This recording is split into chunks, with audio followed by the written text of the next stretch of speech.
ఇది ఒక ఇంటర్వ్యూ కాదు, సరదాగా మీ మనసులో ఏముంది అని తెలుసుకుందాం అన్న విషయమే. తర్వాత ఏం లేదని అనకూడదు. సినిమాల్లో కథలకి ఎక్సైజ్ అనే కస్టమ్స్, ఎమోషన్స్ అనే సొంకమ్స్ రెండు అవసరం. మీరు సడన్ గా ఎయిర్పోర్ట్ లాంగ్వేజ్కి ఎందుకు వెళ్ళారు? ఇంత స్కోప్ ఉన్నా కానీ ప్రేక్షకులకి 100లో 10 సినిమాలు మాత్రమే సక్సెస్ రేట్ ఎందుకంటారు? అదే మీరే అన్నారు కదా, అప్పటికి కథలకి ఇప్పటి కథలకి తేడా ఉండేది. అప్పుడు బట్టలు నిండుగా ఉండేవి. నలుగురు డ్రైవర్లు ప్రొడ్యూసర్లుగానే ఉన్నారు అన్న టాక్ అయితే ఉంది. ఓవరాల్ సినిమాస్ మన పేర్లు అనవసరం యాక్చువల్లీ. అది వాళ్ళని చూసి ఎదగలేక ఏడ్చే వాళ్ళు ఏడుపు అనుకుంటాను నేను. ఎందుకంటే దర్శకుల దగ్గర నుంచి నటీనటుల దగ్గర నుంచి మిగతా టెక్నీషియన్ 24 క్రాఫ్ట్స్ లో కుల మత రాజకీయాలు ఎక్కువ ప్రభావం చూపిస్తున్నాయని ఒక సివియర్ కామెంట్ అయితే ఉంది. 100% ఉంది. Are you sure about?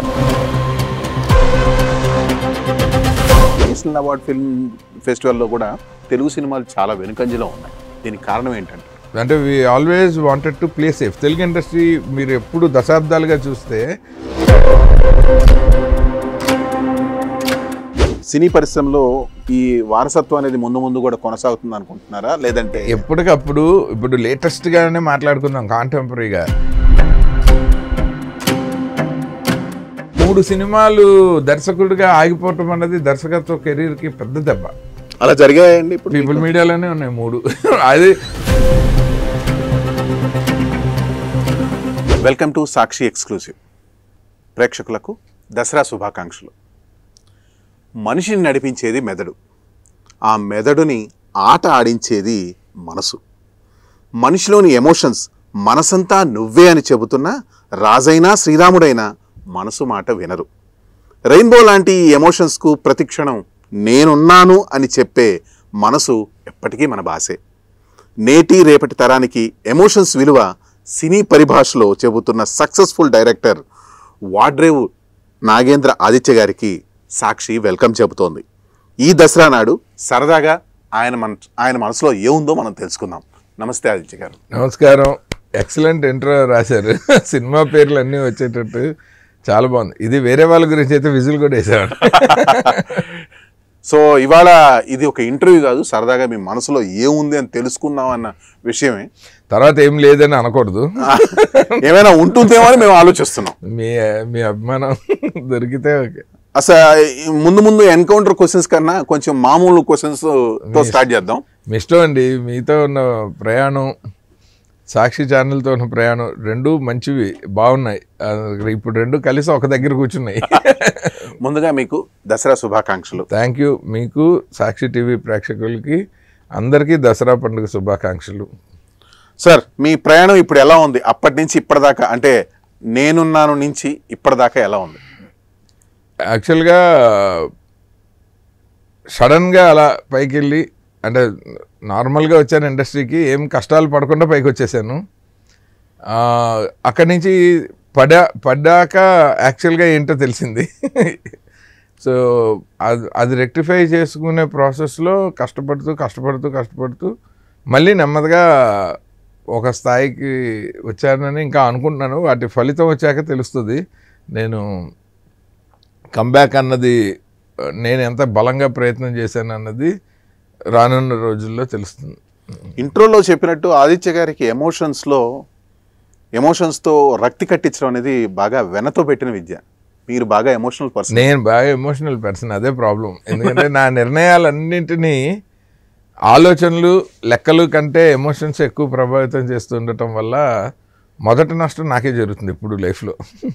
అంటే అందరినీ పూర్తిగా గుడ్డిగా నమ్మేస్తారా? లేదు, మిమ్మల్ని నేను నమ్మకపోయినా నేను మీకు హామ్ చేయలేను. అంటే అప్పటికి నాకు కోపం వస్తే నేనే ఎక్కువ ఖర్చు పెట్టేస్తాను మీకంటే. సో నమ్మకంతో సంబంధం లేదు. నమ్మకం అన్నది ప్రయాణాన్ని బట్టి వస్తుంది ఎవరి మీదైనా.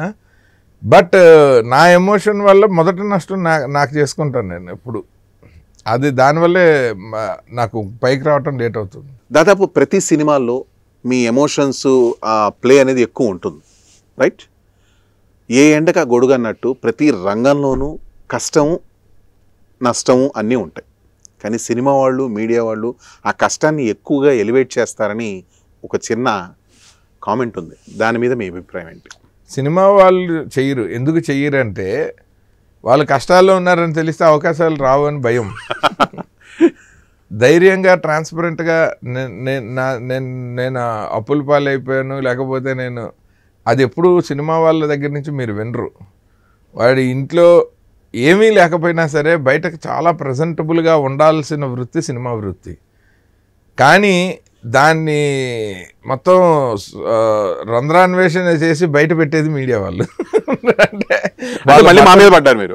మేము పట్టగా తప్పు కాదు, అది వాళ్ళ వృత్తి. ఎందుకంటే వాళ్ళు ఫ్యాక్ట్స్ చెప్పాలా. ఇప్పుడు సినిమా వాడు గుండమ్మ కథలో రమణారెడ్డి లాంటి వాడు పైకి కోట్ వేసుకునే ఉంటాడు. మీడియా వాడు అదే గుండమ్మ కథలో ఎన్టీఆర్ లాంటాడు, వీప్ మీద ఒకటి కొట్టి లోపల ఏం లేదేంటి చొక్కా అని అడుగుతాడు. చూడండి ఆ సీన్ ఒకటి ఇక్కడ వేస్తే ఆడియన్స్కి సినిమాకి మీడియాకి తేడా తెలుస్తుంది. నేను మీడియాని ఏం అనలేదంటాను. ఉదాహరణ ఏంటంటే నేను మీడియాని హీరోతో పోల్చాను, సినిమా వాడిని రమణారెడ్డి గారితో పోల్చాను. సో కాబట్టి నేను మీడియాని ఏం అనలేదని గుర్తించాలి. సినిమాల్లో కథలకి ఎక్సైజ్ అనే కస్టమ్స్, ఎమోషన్స్ అనే సుంకమ్స్ రెండు అవసరం. చాలా బాగా చెప్పారు. యాక్చువల్లీ మీరు సడన్గా ఎయిర్పోర్ట్ లాంగ్వేజ్కి ఎందుకు వెళ్ళారు? సరే అయినా కానీ బాగుంది. ఎందుకంటే డెఫినెట్గా అవసరం అది. ఎకనామిక్స్ ఈస్థెటిక్స్ కలిపి బ్యాలెన్స్ చేయకపోతే భవిష్యత్తులో సినిమా ఇండస్ట్రీలో మనము ఇండస్ట్రీని రన్ చేయలేము అని నాకు 99లో నాగార్జున గారు చెప్పారు. వైజాగ్ బీచ్లో రాబోయే చంద్రబాబు షూటింగ్ గ్యాప్లో ఎకనామిక్స్ అండ్ ఎస్థెటిక్స్ ప్యారలల్గా బ్యాలెన్స్ అవుతూ ప్రయాణం చేస్తేనే సినిమా ఇండస్ట్రీకి మంచిది అని. నాకు అది పెద్ద లెసన్ అనమాట from such a big star. అప్పుడు క్యాజువల్గా ఏదో మాట్లాడుకుంటూ అలా మీరు చెప్పింది కరెక్ట్. రెండుని రైట్గా బ్యాలెన్స్ చేయాలి. ఎక్సైజ్ అండ్ కస్టమ్స్ రెండూ ఉండాలి. ఓకే. సో అప్పటి కథలకి ఇప్పటి కథలకి చాలా వ్యత్యాసం అనేది ఉంది. ఆల్మోస్ట్ ఆల్ చూసే వాళ్ళ ప్రేక్షకుల్లో కూడా చాలా వ్యత్యాసం ఉంది. నిజానికి అప్పుడు మనం బుల్లితెరలో ఏదో ఒక వారంలో ఒక సినిమా వస్తే పండగ చేసుకునేవాళ్ళం. ఇప్పుడు సినిమాలు మనల్ని పండగ చేస్తున్నాయి, పచ్చడి చేస్తున్నాయి ఇంకా చెప్పాలంటే. కానీ ఇంత స్కోప్ ఉన్నా కానీ ప్రేక్షకులకి 100లో 10 సినిమాలు మాత్రమే సక్సెస్ రేట్ ఉంది. ఎందుకంటారు? అదే మీరే అన్నారు కదా, అప్పటికి కథలకి ఇప్పటి కథలకి తేడా ఉండేది. అప్పుడు బట్టలు నిండుగా ఉండేవి, సినిమా అంటే కథ మొత్తం ఉండేది. ఇప్పుడు బట్టలు మన్మధుల్లో నాగార్జున గారి సీన్ లాగా బిల్లుంది బట్టలు ఏమని అడుగుతాడు. అలా ఇప్పుడు సినిమా ఉంది కథ ఏది అని అడగాలి. సో న్యాచురల్గా ఎప్పుడైతే కథ ప్రాధాన్యత తగ్గుతూ వచ్చిందో సినిమాల తాలూకు నాణ్యత కూడా తగ్గుతూ వచ్చింది. కానీ అందుకని సక్సెస్ రేట్ కూడా ఆటోమేటిక్గా తగ్గుతూ వచ్చింది.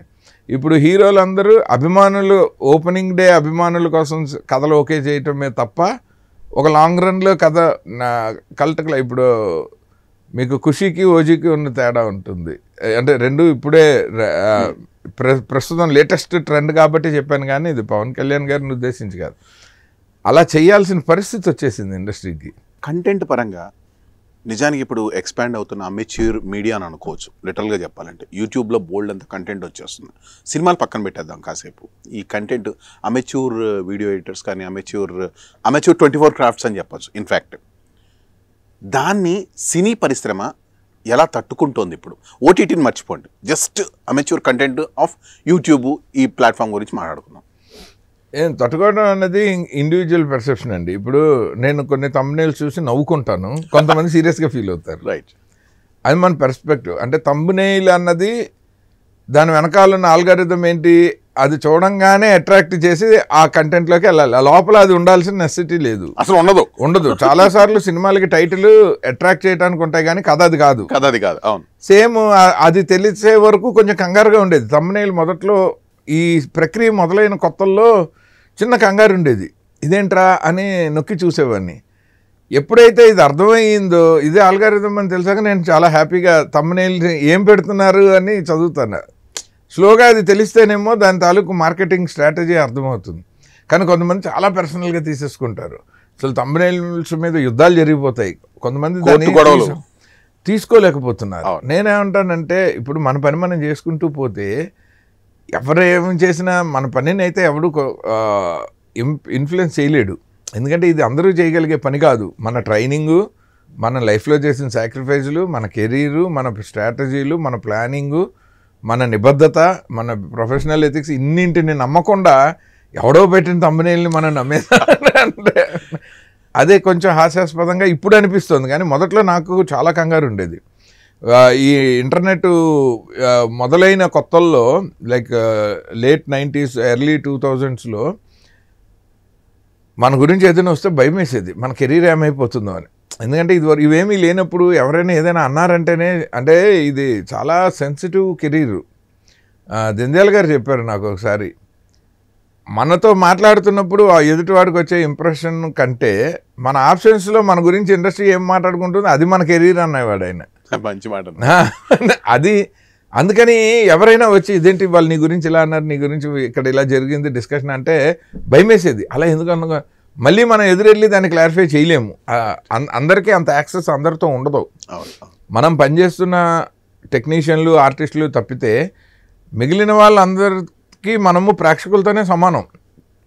ప్రేక్షకుడు ఎలా అయితే రీచ్ అవ్వలేడో మనం అంతే గేట్ బయటే. అయితే ఒక్కటండి, ఇప్పుడు మీరు అన్నారు ప్రొడ్యూసర్ ఎలా ఉంటే అంత బాగుంటుంది అనేది. బయట వినిపిస్తున్న మాట కానీ లోపల వినిపిస్తున్న మాట కానీ నలుగురు డ్రైవర్లు ప్రొడ్యూసర్లుగానే ఉన్నారు అన్న టాక్ అయితే ఉంది. అది ఓవరాల్ సినప్స్, మన పేర్లు అనవసరం యాక్చువల్లీ. ఇప్పుడు ఆ నలుగురే నడిపిస్తున్నారు, ఇంకా కొత్త వాళ్ళు వచ్చినా కానీ బయటికి వెళ్ళలేరు అన్న కామెంట్ కూడా ఉంది. అది వాళ్ళని చూసి ఎదగలేక ఏడ్చే వాళ్ళు ఏడుపు అనుకుంటాను నేను. ఎందుకంటే వాళ్ళ ప్రయాణాన్ని, మిగిలిన వాళ్ళ ప్రయాణాన్ని కూడా దగ్గర నుండి చూసిన నేను ఒక రకంగా మహాభారతంలో మై సమయం టైపు లేదా ఆర్కే లక్ష్మణ్ కార్టూన్లో ప్రతి కార్టూన్లోనూ ఒకటి కామన్ మ్యాన్ ఉంటాడు, ఆ టైపు సినిమా ఇండస్ట్రీకి సంబంధించి. అంటే ఈ రకంగా మహాభారతంలో మీరు భీష్ముడు అనుకోవచ్చు ఒక రకంగా. భీష్ముడు అంత రోజులు వద్దు, భీష్ముడు అయితే మళ్ళీ మన అంపసేవి మీద పంపించేస్తారు వెంటనే. అట్లా పడుకోరు మై సమయం. ఎందుకంటే అన్నింటికీ సాక్షిభూతం. రైట్. ఇండస్ట్రీలో వస్తున్న ప్రతి చేంజ్ని దగ్గరగా ఉండి ఇన్సైడ్ ద ఇండస్ట్రీ ఉండి అబ్జర్వ్ చేసిన వాడిని కాబట్టి నేను చెప్పేదానికి కొంచెం వ్యాలిడిటీ ఉంటుందని నేను నమ్ముతాను. ఫస్ట్ బయట వాళ్ళు ఏమనుకున్నా అనుకోవచ్చు, బయట వాళ్ళకి నా సినిమాలు రిలీజ్తోనే నేను ఇండస్ట్రీలో ఉండటం లేకపోవటం అనుకుంటే అది వాళ్ళ అమాయకత్వం అనుకుంటా. నేను స్టిల్ సినిమాల్లో ఉన్నాను అన్నది ఇండస్ట్రీ వాళ్ళకైనా తెలుసు అట్లీస్ట్. కరెక్ట్. కాబట్టి నేను చెప్పగలుగుతాను ఏంటంటే ఎవరైనా ఒకే కష్టం అండి. స్మార్ట్గా ఇప్పుడు మనము ఒక క్లాస్ రూమ్లో అందరూ కష్టపడి చదువుతారు, మాస్టర్లు అందరికీ ఒకటే పాఠం చెప్తారు, కానీ ఒకడే ఫస్ట్ వస్తాడు. మిగిలిన 90 మందిలో ఒక 35 మందే పాస్ అవుతారు, లేదా కొంతమంది ఫెయిల్ అవుతారు. అంటే వాడు రిసీవ్ చేసుకోవటాన్ని, ఆ పాఠాన్ని అర్థం చేసుకోవడంలో ఉన్న పొరపాటే కానీ చదువుకున్న కుర్రాన్ని తప్పని ఎందుకంటాం. ఒకటి ఇండస్ట్రీలో ఎదిగి ఒక ప్రొడ్యూసరు నెమ్మదిగా ఎదిగి డిస్ట్రిబ్యూటర్ అయ్యి, డిస్ట్రిబ్యూటర్ నుంచి థియేటర్ ఓనర్ అయ్యి, అక్కడి నుంచి స్టూడియో ఓనర్ అయితే ఇది అతని ఎదుగుదల. అందుకు అతనికి సహకరించిన ఫైనాన్షియల్ సెటప్, అతని మిత్ర బృందం, అతని జీవితాన్ని ఇండస్ట్రీకి కంట్రిబ్యూట్ చేస్తున్నాడు అన్నదే ఇక్కడ చూడాలి మనం.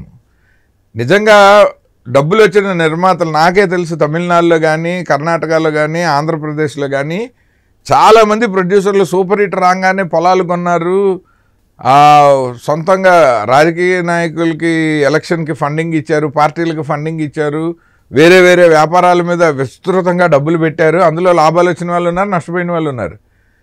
తిరిగి సినిమా ఇండస్ట్రీలో పెట్టిన వాడి మీద నాకు రెస్పెక్ట్. అది ఏ ఫార్మాట్లో పెట్టినా వీ షుడ్ రెస్పెక్ట్ దెమ్. అంటే దెబ్బలు తగిన నిలబడి మళ్ళీ ఇంకొక నలుగురికి ఒక ఎవెన్యూ కదండి. సో నేను ఆ నలుగురు అంటే, అండ్ యాక్చువల్లీ చూస్తే if you go deep in to the film industry modus ఆపరండి, వాళ్ళ వ్యాపారంలో వాళ్ళకున్న తలకాయ నొప్పులు ఎక్కువ, లేకపోవడం లేని వాళ్ళు సుఖం అనుకుంటున్నాను. అండ్ అలాగే చూసినా ఇప్పుడు ఇంకా కొత్త వాళ్ళు వచ్చేసారుగా, పీపుల్ మీడియా ఫ్యాక్టరీ, మైత్రి మూవీసు, తర్వాత మన సుధాకర్ చెరుగూరు గారు టాలీవుడ్, అలాగే వెంకట్ గారు అని శ్యామ్ సింగరాయ్ తీసిన ప్రొడ్యూసరు, సాహు గారపాటి గారు, ఎంతమంది కొత్త నిర్మాతలు ఇప్పుడు ఇండస్ట్రీలో సక్సెస్ఫుల్ తోటి ఫ్లరిష్ అయిపోతున్నారు. మరి నిజంగా వాళ్ళు తొక్కేస్తే వీళ్ళు ఎవ్వరు రాకూడదుగా. కరెక్టే, తొక్కేస్తే ఆల్సో కాదండి. థియేటర్ ఉందంటే అతనికే తలకాయ నొప్పి, అది సినిమా కావాలి కదా అందులో. ఇప్పుడు ఆ ప్రొడ్యూసర్ రంగం నుంచి కాస్త కిందకు వచ్చి దర్శకుల దగ్గర నుంచి, నటీనటుల దగ్గర నుంచి మిగతా టెక్నీషియన్ 24 క్రాఫ్ట్స్లో కుల మత రాజకీయాలు ఎక్కువ ప్రభావం చూపిస్తున్నాయని ఒక సివియర్ కామెంట్ అయితే ఉంది. 100% ఉంది. ఉంది. Are you sure about 100%? చాలా బోల్డ్ స్టేట్మెంట్ ఇస్తున్నారు. బోల్డ్ ఏముంది, ఇది బోల్డ్ అంత అనుభవించిన వాళ్ళు ఇందులో పెద్ద చెప్పు.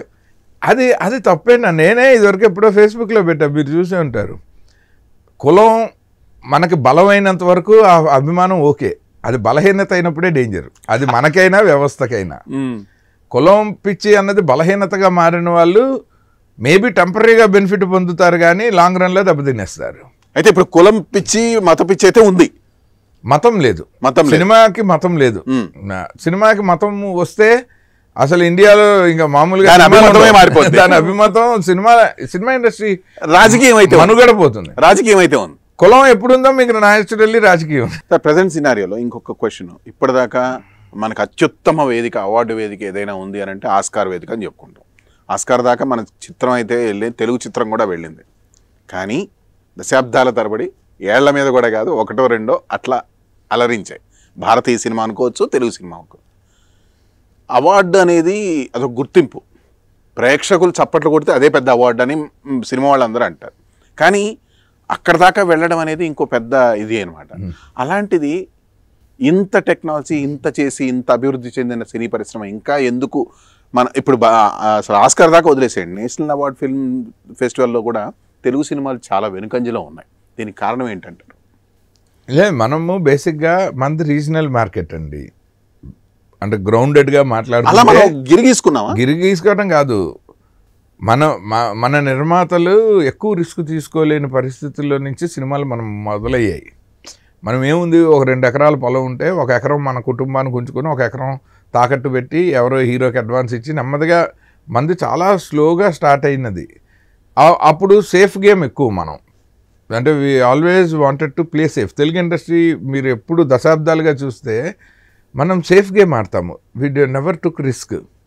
ఎందుకు, మనకి బయటకు వచ్చాక శంకరాభరణం సినిమా సూపర్ హిట్, అవార్డులు కొట్టింది అని ఇప్పుడు మాట్లాడుకుంటాం. కానీ అది తీయటంలో కానీ తీసిన తర్వాత రిలీజ్ అవ్వటంలో కానీ 1 ఏడాది రిలీజ్ అవ్వకుండా ఆగిపోయిన ప్రయాణం కానీ ఇండస్ట్రీకి తెలుసు. రైట్.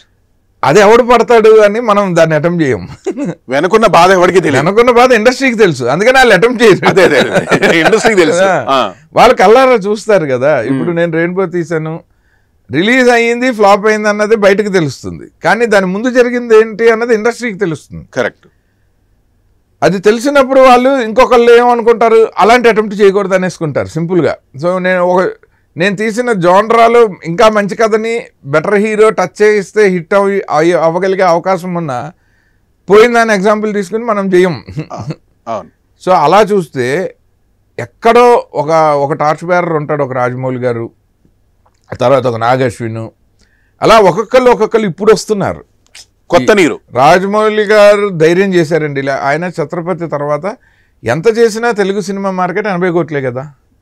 ఏ హీరోతో చేసినా ఏ కథ చేసినా with in the regional language 80 నుంచి 100 దాటం. ఇది దాటి ఇంకొక బెటర్ సినిమా తీయలేము అనుకున్నప్పుడు ఆయన టక్కని రూట్ మార్చి ముందు దాన్ని కూడా ఎక్స్పెరిమెంటల్గా ఏగ తీసి దాని తర్వాత మగధీర తీసుకుని ఫస్ట్ మగధీర తీసి ఏగ తీసి స్లోగా ఆయన ఈవెన్చువల్గా తెలుగు సినిమా మార్కెట్ని అలా ఒక బార్డర్ క్రాస్ చేసి చివరికి బాహుబలితోటి ఖండాంతరాలు దాటించి దాన్ని కూడా అయ్యాక హానర్స్కి ఆర్ఆర్ఆర్ని ఆస్కార్కి తీసుకెళ్ళి ఈ కష్టం మొదట పడ్డాడు ఈ జనరేషన్లో. అంటే రాజమౌళి గారు కూడా ఒక చిన్నపాటి సేఫ్ గేమ్ ఆడారు ముందు. ఫస్ట్ సేఫ్గానే ఉండాలి, ఎందుకంటే మన డబ్బులు కానప్పుడు ఎప్పుడు మనం బాధ్యతగా ఉండాలి. అది సేఫ్ అని కాదు. దర్శకుడు ఓన్లీ మెదడే పెట్టగలడు, మనసు పెట్టగలడు, శారీరకంగా కష్టపడగలడు. కానీ పక్కన వాడి పాకెట్లో నుంచి డబ్బులు పెట్టేటప్పుడు మనకు భయం ఉంటుంది. ఆ భయమే మనతో కొన్నిసార్లు అద్భుతాలు చేయిస్తుంది, కొన్నిసార్లు తప్పులు చేయిస్తుంది. సో ఆయన కూడా చాలా ఇంటర్వ్యూల్లో చెప్పాడు, ఆయన నాకు భయం ఎక్కువ, అందుకనే నేను ఎక్కువ సార్లు జాగ్రత్తలు తీసుకుంటాను అని. అది ధైర్యం వల్ల కాదు, భయం వల్ల ఆయన ఎక్కువ అద్భుతాలు సృష్టించగలుగుతానని ఆయన అన్నాడు. నేను చాలా ఆశ్చర్యపోయాను ఆ మాటకి. సినీ పరిశ్రమలో కుల రాజకీయాలకు వారసత్వం అయితే ఉంది. నిజమైన వారసత్వం ఇప్పటికీ ఇంకా కొనసాగుతుందని అంటారా దానికి? ఎందుకంటే చాలామంది అమెచ్యూర్ ఆర్టిస్టులు వస్తున్నారు, అంతా వచ్చేస్తున్నారు. ఈ వారసత్వం అనేది ముందు కూడా కొనసాగుతుంది అనుకుంటున్నారా, లేదంటే ఎప్పటికప్పుడు? ఇప్పుడు లేటెస్ట్గానే మాట్లాడుకుందాం కాంటెంపరీగా. లిటిల్ ఆర్ట్స్ సినిమా కుర్రాడు ఎవరు వారసుడండి, ఇరక్కొట్టేశాడు. అది ఇప్పుడు రేపొద్దున అతను ఇంకొక సినిమా కానీ ఇంకో 2 సినిమాలు కానీ హిట్ అయితే అతని మార్కెట్ని బ్రహ్మాండంగా డిఫైన్ చేసుకోవచ్చు. ఇన్ఫాక్ట్ తేజ సజ్జా కూడా అంతే. తేజ సజ్జా ఎవరి వారసుడు, అలాగే నవీన్ పోలిశెట్టి ఎవరి వారసుడు, సిద్ధు జొన్నల్ గడ్డ ఎవరి వారసుడు, కొత్తగా వచ్చిన వాళ్ళు, వచ్చే వారసులు కూడా వాళ్ళలో కూడా ఇది వచ్చే వారసులకి ఒక అవకాశమే అంతే. ఇప్పుడు కాంపిటీషన్లో అవకాశం రావటం ఈజీ, కానీ నిలబెట్టుకోవాలంటే వాళ్ళు ఎక్కువ కష్టపడుతున్నారు. ఇప్పుడు రామ్ చరణ్ గారు ఎంతో కష్టపడకపోతే గ్లోబల్ స్టార్ అవ్వడు. జస్ట్ బికాస్ చిరంజీవి గారు అబ్బాయి ఆయన గ్లోబల్ స్టార్ అవ్వలేదు. రైట్, ఆయన కష్టాలు పడ్డాడు, ఆయన ఏ హీరో కంటే ఎక్కువ కష్టాలు పడ్డాడు. జస్ట్ బికాస్ అల్లు అరవింద్ గారు అబ్బాయి అల్లు అర్జున్ ఐకాన్ స్టార్ అవ్వలేదు. అతని కష్టం ఇంకా ఎక్కువ మిగిలిన వాళ్ళకంటే. కొత్తగా వచ్చేవాడి మీద ఎక్స్పెక్టేషన్స్ ఉండవండి, వారసుడి మీద ఎక్స్పెక్టేషన్స్ ఎక్కువ. పైగా కంపారిజన్ ఉంటుంది, ఇంట్లోనే ఒక లెజెండ్తో కంపారిజన్ ఉంటుంది. సో ప్రూవ్ చేసుకునే అవకాశాలు చాలా ఎక్కువ కష్టపడాలి. అందుకని వారసులలో కూడా మనకి బోల్డ్ మంది వారసులు ఉన్నారు ఇండస్ట్రీలో, ఒక రాయి వేసిన వాళ్ళు. కానీ సక్సెస్ అయిన వాళ్ళు తక్కువ మంది, వాళ్ళు కష్టపడిన వాళ్ళే పైకి వచ్చారు. అందులో కూడా రమేష్ బాబు, మహేష్ బాబులో మహేష్ బాబు సూపర్ స్టార్, రమేష్ బాబు ఎందుకు అవ్వలేదు? అలాగే వెంకటేష్ గారు రానా దగ్గుబాటులో వెంకటేష్ బాబు ఇవాళకి సూపర్ స్టార్. రానా దగ్గుబాటుకి ఆ హీరో స్టార్డమ్ ఎందుకు రాలి? మరి అద్భుతమైన వారసుడు కదా, అటు ప్రొడ్యూసర్ గాను ఇటు ఆర్టిస్ట్ గాను. ఆయన ఇంకో డిఫరెంట్ రూట్ ఎంచుకొని ఆయన ప్రూవ్ చేసుకోవాల్సి వచ్చింది కదా. అవును. సో ఎవరి కష్టం వాళ్ళకు ఉంది. అందుకని వారసత్వం అనేది తప్పు కాదనుకుంటాను నేను. Right, okay. అది ఒక ఎక్స్పీరియన్స్ని ఇస్తుంది, దాని నుంచి పాఠాలు నేర్చుకుంటే పైకి వస్తారు. లేకపోతే వారసులు పాడైపోయిన వాళ్ళు చాలా మంది ఉన్నారు కదా. సార్, ఇది బ్లాక్ అండ్ వైట్ కాలం నుండి మనకి పైరసీ అనే మాట తెలియదు. యాక్చువల్లీ బ్లాక్ అండ్ వైట్ టైంలో నిజానికి సినిమా ఎప్పుడు వస్తుందో ఎప్పుడు పడుతుందో ఎప్పుడెప్పుడు అని చూసేవాడిని. ఈ డిజిటల్ కాలంలో పైరసీ అనేది ఎక్కువ అయిపోయింది, చాలా ఎక్కువ అయిపోయింది. ప్లస్ ఇప్పుడు ఈ ఓటీటీలో వచ్చే టైంలో ఆ పైరసీ కూడా మటుమాయం అయిపోయింది అనుకోవచ్చు మనం. బట్ స్టిల్ దో ఒక షూటింగ్స్ జరిగేటప్పుడు ఏదైనా ఇమేజ్ లీక్ చేయడం ఇట్లాంటివి జరుగుతూ ఉన్నాయి. దీన్ని కావాలని లీక్ చేస్తున్నారని ఒక కామెంట్ ఉంది, లీక్ చేసిన తర్వాత బాధపడుతున్న ప్రొడ్యూసర్స్ది ఇంకో బాధ. సో దీన్ని మీరు ఎలా అది తెలీదు. కొన్నిసార్లు లీక్ పబ్లిసిటీకి హెల్ప్ అయ్యి సినిమాలు ఆడిన సందర్భాలు ఉన్నాయి, కొన్నిసార్లు లీక్ డ్యామేజ్ అయింది. Piracy is different from leak అండి. రైట్, లీక్ అనేది మీకు ఒక గ్లిమ్స్, ఎవరో చేతుల మీద ఒక ఈవెంట్లో రిలీజ్ అవ్వాల్సింది కొంచెం ముందుగా వచ్చినట్టు, దానివల్ల నష్టం జరగదు. మరి సినిమా ఫుటేజ్ అంతా వచ్చేస్తే నష్టం. సినిమాలో ఉన్న ఎమోషనల్ కంటెంట్ ఆడియన్స్కి తెలిసిపోతే నష్టం. Piracy damage. అలా సినిమా రిలీజ్ అయిన మార్నింగ్ షోకి టప్పని ప్రింట్ వచ్చేయటము, అది ఫస్ట్ క్లాస్ ప్రింట్ వచ్చేయటము. అప్పుడెప్పుడో గుణశేఖర్ గారు తీసిన సినిమాలో వరుడు అని ఒక సినిమా గుర్తుంది నాకు. వరుడులో వధువుని చూపించడానికి ప్రేక్షకులతో పాటు వధువుని కూడా దాచిపెట్టారు, అంటే ప్రేక్షకులు కూడా ఒకేసారి హీరో ఒకేసారి చూడాలని. అలా సినిమాని ప్రేక్షకుల ముందు ప్రజెంట్ చేసేటప్పుడు ఒక టీజర్ అని, గ్లింప్స్ అని ఇప్పుడు మన వాళ్ళు చాలా చాలా దాచిపెడుతున్నారు, చేస్తున్నారు. మీరు తీయబోయే సినిమా ఫనీ గురించి కూడా ఇంతవరకు ఇది ఇన్ఫర్మేషన్ లేదు. మీరు కూడా వధువుని దాచిపెడుతున్నారా బాబు?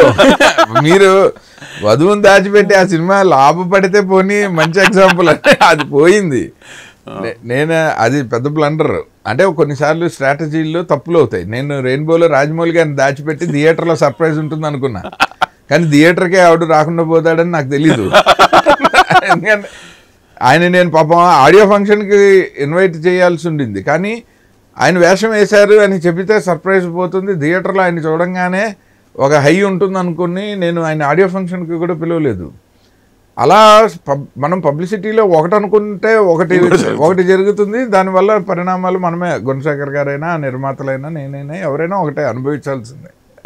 ఫనీ సినిమాకి వచ్చేసరికి ఈ సినిమాలో ఒక విషం లేని పాము మనుషుల్ని చంపాలి.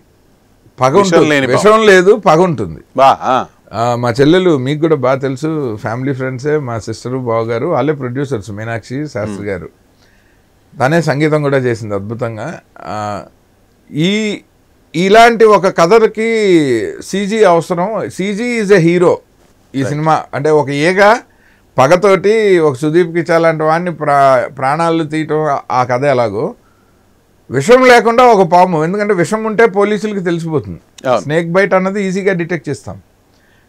ఒక పగబట్టిన పాము ల్యాబ్లో దాని విషం పీకేస్తే స్టిల్ అది మనుషుల్ని చంపాలి, కానీ దాని లైఫ్ కూడా డేంజర్లో ఉంటుంది. అవును, అంతే కదా.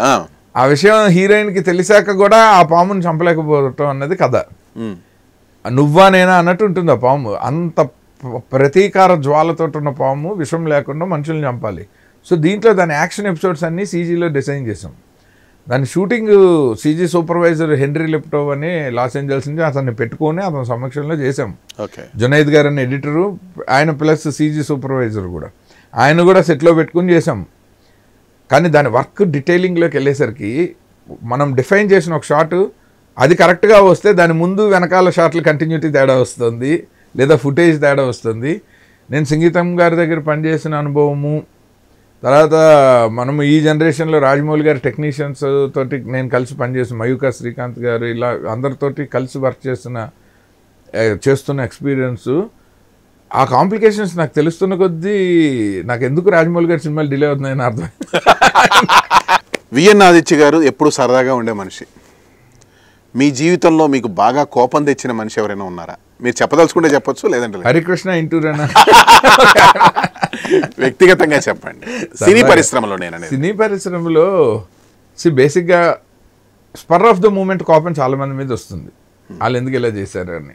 మనకు వాళ్ళు ఎదురుగున్నానే మిస్టేక్ మాటలు మాట్లాడుకోకపోవడం అట్లాంటివి ఏమైనా జరిగాయా? మాట్లాడుకోకపోవటాలు అంత ఎప్పుడూ లేదు, ఎవరితోనూ లేదు. అది అసలు ఇప్పటిదాకా లేదు. సినిమాలోనూ లేదు, బయట లేదు అసలు ఎప్పుడూ లేదు. ఎవరితో అంత శత్రుత్వం అసలు ఎవరితో లేదు. కానీ మిమ్మల్ని బాధ పెట్టిన వ్యక్తులు ఎవరో కూడా ఉన్నారు, చాలా మందే ఉన్నారు. వాళ్ళ కారణాలు వాళ్ళకు ఉంటాయి. మీరు వాళ్ళని కూడా ఇంటర్వ్యూ చేసినప్పుడు అదర్ వెర్షన్ తెలుసు. ఎందుకంటే నేను చాలాసార్లు అఫెండ్ అవుతాను. ఇప్పుడు నా సినిమా నేను కష్టపడి షూటింగ్ చేస్తాను, నా నిర్మాత కంటే నేను ఎక్కువ భుజాన్ని మోస్తాను.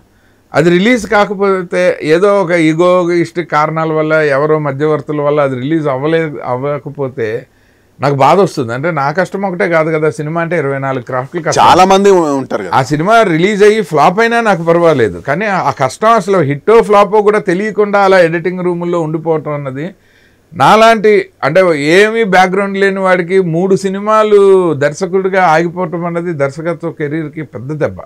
అలా జరిగాయండి. ఇప్పుడు పీపుల్ మీడియాలోనే ఉన్నాయి 3, అది సొంత కంపెనీలోనే.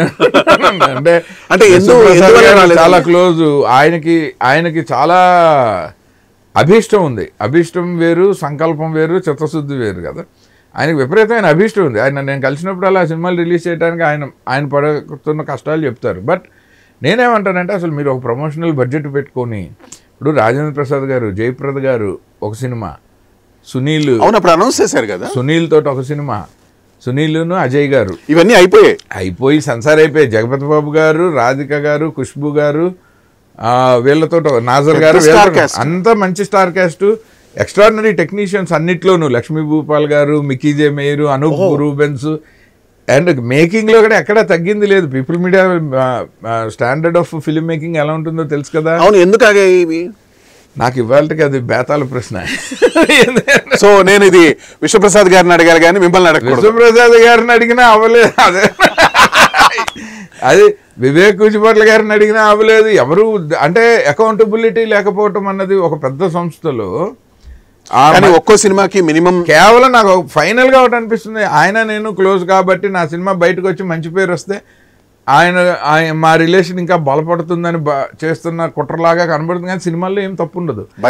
రీ రికార్డింగ్ ఒక డైరెక్టర్ కూర్చొని అసలు ఎడిట్ చేయాలా, రీ రికార్డింగ్ దగ్గరుండి చేయించాలా, ఒక డైరెక్టర్గా నేను ఏ సినిమాని పోస్ట్ ప్రొడక్షన్లో వదిలేయలేదు, ఎవరు వదలరు. పీపుల్ మీడియా ఫ్యాక్టరీలో విచిత్రంగా నా ఇన్వాల్వ్మెంట్తో మొదలైన కంపెనీలో అన్ని విచిత్రాలే జరిగాయి. ఎస్పెషల్లీ నా సినిమాలో, బయట సినిమాలు అద్భుతంగా జరుగుతున్నాయి. కాదు, ఇప్పుడు నాకు అసలు అర్థం కాని ఒక మిస్టరీ అది. దర్శకులుగా మీరు బాధపడడంలో మీ ఇది ఉంది, కరెక్టే కాదని. స్టార్స్ అందరూ కష్టపడి యాక్ట్ చేశారు, వాళ్ళ ఎఫర్ట్ పెట్టారు, ఇవన్నీ చేశారు, వాళ్ళు కూడా అడగలేకపోతుంది. ఎన్నిసార్లు నేను అనుభూతి. జయప్రద గారు ఎన్నిసార్లు అడిగారు, రాజేంద్ర ప్రసాద్ గారు ఎన్నిసార్లు అడిగారు. పోనీ ఆ సినిమాలు ఎప్పుడు చూడొచ్చు అని మీరు మళ్ళీ అదే ప్రశ్న వేస్తున్నాను అనుకోకండి. ఎప్పుడు చూడొచ్చు? మీరు రండి, ఎడిటింగ్ రూమ్ లో చూపిస్తారు. అంతకంటే నేను చేయగలిగింది ఏం లేదు. ఎందుకంటే ఒక కంటెంట్ని ఫస్ట్ మేకర్గా నేను ఎంత నమ్ముతానో ప్రొడ్యూసర్ అంత నమ్మాలా. విచిత్రంగా కార్పొరేట్ స్ట్రక్చర్ ఇప్పుడంటే విశ్వ గారు అన్నీ పట్టించుకుంటున్నారు. అప్పుడు అసలు ఆయన ఎవేగా ఉండేవాళ్ళు, ఇక్కడ ఎవరెవరో చూసుకునేవాళ్ళు వివేక్ ఆధ్వర్యంలో. వీళ్ళందరూ రివ్యూల మీద, ఆయనకి ఇచ్చే రివ్యూల మీద ఆధారపడి రన్ అవుతుండేది అప్పట్లో. ఇప్పుడు కాదు, ఇప్పుడు ఆయన కంప్లీట్గా is a full time producer. So I'm super happy. నా దురదృష్టమో ఏమో ఈ పని ఆయన అప్పుడు చేసింది. అప్పుడు అసలు నిర్మాతగా ఆయనకి, దర్శకుడిగా నాకు ట్రావెలే లేదు. రైట్. నేను రైట్ చేస్తున్నానా రాంగ్ చేస్తున్నానా, కాస్టింగ్ ఏంటి మిస్కాస్టింగ్ ఏంటి, అసలు చెప్పుకోవడానికి నిర్మాత సెట్లో లేకుండా చేస్తున్న సినిమాలు ఎలా ఉంటాయి. నేను ఇంకా మన కంపెనీ కదా అని నేను ఎక్కువ కష్టపడి నేను కాస్ట్ కంట్రోల్ చేసి మన ఎగ్జిక్యూటివ్ ప్రొడ్యూసర్ సుజిత్ అన్న అతను హెల్ప్ తోటి చేసిన సినిమాలే. కానీ అతను షూటింగ్ వర్క్ చేయగలుగుతాడు, కానీ రిలీజ్ అండ్ మార్కెటింగ్ మళ్ళీ అగైన్ ప్రొడ్యూసర్ చేతిలో ఉంటుంది. ఎగ్జాక్ట్లీ అన్ని వస్తే కానీ నేను ఇవ్వను అంటే ఎవడు ఏం చేయలేడు. ఆ సినిమాలకు అంత రాదని తెలిసి తీసిన సినిమాలు, అది రిలీజ్ అయ్యాక వచ్చేసిన సినిమాలు కొన్ని ఉంటాయండి. రిలీజ్ తర్వాత డబ్బులు వస్తాయి, శంకరాభరణం లాగా, లేకపోతే అంటే less star cast based on content. అంటే ఓటీటీకి కూడా ఇవ్వట్లేదా? ఓటీటీలు ఇప్పుడు రిలీజ్ లేకుండా తీసుకోవట్లేదు కదా ప్రాబ్లం. అది థియేటర్లో సినిమా పడకపోతే ఓటీటీలు కూడా తీసుకోవు. వెబ్ సిరీస్ అయితే తప్ప. ఇప్పుడు ఈటీవీ విన్ అయినా little hearts cinema only OTT కాదు, అది థియేటర్లో వేసి ఓటీటీ ఇచ్చారు, ఈటీవీ విన్. సో అలాగా మనం ఆ ఆల్గారిథంని మనము ఫాలో చేసిన సినిమా ముందు థియేటర్లో వేయాలి కదండి. అవునవునవును. వాళ్ళవే నెలకి 4-5 సినిమాలు రిలీజ్ అవుతున్నాయి, అందులో అయినా తొయ్యాలి కదా. సరే, ఎప్పటికైనా మీ కష్టం అయితే వృధా పోదని నేను మనసారా కోరుకుంటున్నాను. అలాంటి టైంలోనే నేను పీపుల్ మీడియాలో కథలు విన్న ఉద్యోగం నుంచి బయటకు వచ్చాను. ఎందుకంటే మంత్లీ సాలరీ మీద సినిమాలు చేస్తే వాళ్ళకు కూడా వాల్యూ ఉండట్లేదని ఫ్రెండ్షిప్ని అక్కడే అట్టే పెట్టి మా చెల్లెలు వాళ్ళు ఇప్పుడు ఓఎంజీ ఫనీ దీని త్రూ వచ్చింది కాబట్టి విడిగా మొదలు పెట్టి ఇంకా, కానీ దీని కష్టాలు దీనికి న్యాచురల్ ఉంటే అందులో హోమ్ ప్రొడక్షన్ ఇంట్లో వాళ్ళతో అంటే ఇంకా జాగ్రత్తగా చేయాలి. ఎటు తిరిగినా మనకే డ్యామేజ్, వేరైనా డబ్బులైనా వాళ్ళు మన నమ్మే ఇండస్ట్రీకి వచ్చినప్పుడు. సో అందుకని కష్టమో నష్టమో మేమే పడుతున్నాం. ఫనీ సినిమాకి వచ్చేసరికి AU&I పద్మనాభ రెడ్డి గారు మంచిగా సపోర్ట్ చేస్తున్నారు, AU&I studios. So OMG productions banner పెట్టి క్యాథరిన్ హీరోయిన్గా, నాకు తెలిసి దీపావళి టైంకి మనం ఫనీ ఇంటర్వ్యూ కూడా చేసుకోవచ్చు బ్రహ్మాండంగా. దసరాకి ఇప్పుడు పర్సనల్గా చేసినట్టు. ఓవరాల్గా ఇంకా రాబోయే అప్కమింగ్ టాలెంట్కి మీరిచ్చే చిన్నపాటి సజెషన్ ఏంటి? ఇదివరకంటే టాలెంట్ ప్రూవ్ చేసుకోవడానికి ఇండస్ట్రీకి ఎక్కడి నుంచో వచ్చి ఇండస్ట్రీ ఎక్కడుంటే అక్కడ, ల్యాబ్లు ఎక్కడుంటే అక్కడ ఇండస్ట్రీ ఉండేదండి. చెన్నై అయినా, హైదరాబాద్ అయినా, కోల్కతా అయినా, ముంబై అయినా. ఇప్పుడు అవసరం లేదు. ఎవరు ఏ ఊరిలో ఉన్నా వాళ్ళ కంటెంట్ ప్రపంచమంతా తిరిగే అవకాశం వచ్చింది. సో టాలెంట్ని ప్రూవ్ చేసుకోవడానికి ఇండస్ట్రీకి వచ్చి పని చేస్తేనే వాళ్ళకి అవకాశం అన్నది ఇప్పుడు లేదు. ఇప్పుడు నిజంగా రైట్గా ఇవాళ ఇండస్ట్రీని అబ్జర్వ్ చేసి దాన్ని అనలైజ్ చేసుకున్న కుర్రాడు ఓవర్ నైట్ రాజమౌళి గారికి నెక్స్ట్ పొజిషన్ ఆయన బీట్అవుట్ చేయగలిగిన అవకాశం ఇవాళ ఉంది. రైట్. ఇది వరకు అంత ప్రయాణము చేయాల్సి వచ్చేది. కరెక్ట్. సో వాళ్ళు దాన్ని పట్టుకుంటారా లేదా అన్నది వాళ్ళ విజ్ఞతకు వదిలేస్తాం. Thanks a lot sir. మీ movies funny first of all బాగా సక్సెస్ఫుల్ అవ్వాలని మనసారా కోరుకుంటూ, అండ్ అక్కడ బ్యాంకులో ఉన్న ఆ 3 సినిమాలు కూడా రావాలని మనసారా కోరుకుంటూ మీకు విజయదశమి శుభాకాంక్షలు. Thank you so very much. అందరికీ, మీకు, మీ ఇంటిల్లిపాదికి అందరికీ పండగ శుభాకాంక్షలు, విజయదశమి శుభాకాంక్షలు. థ్యాంక్స్ ఫర్ ఇన్వైటింగ్ మీ అండి. Pleasure is ours. మైక్ ఎసరలేదు మరి మీకు ఇంటర్వ్యూ టీఆర్పీలు బాగానే రావాలి. మైక్ కన్నా మాటలు ఎక్కువ విసిరారు చాలు మాకు. విసిరేసేనా? ఇప్పుడు అర్జెంట్గా వెనక్కి వెళ్ళి ఆలోచించుకుని నేర్చుకోవాలి. Right sir. థ్యాంక్ యూ అండి. Have a fantastic festival. Enjoy.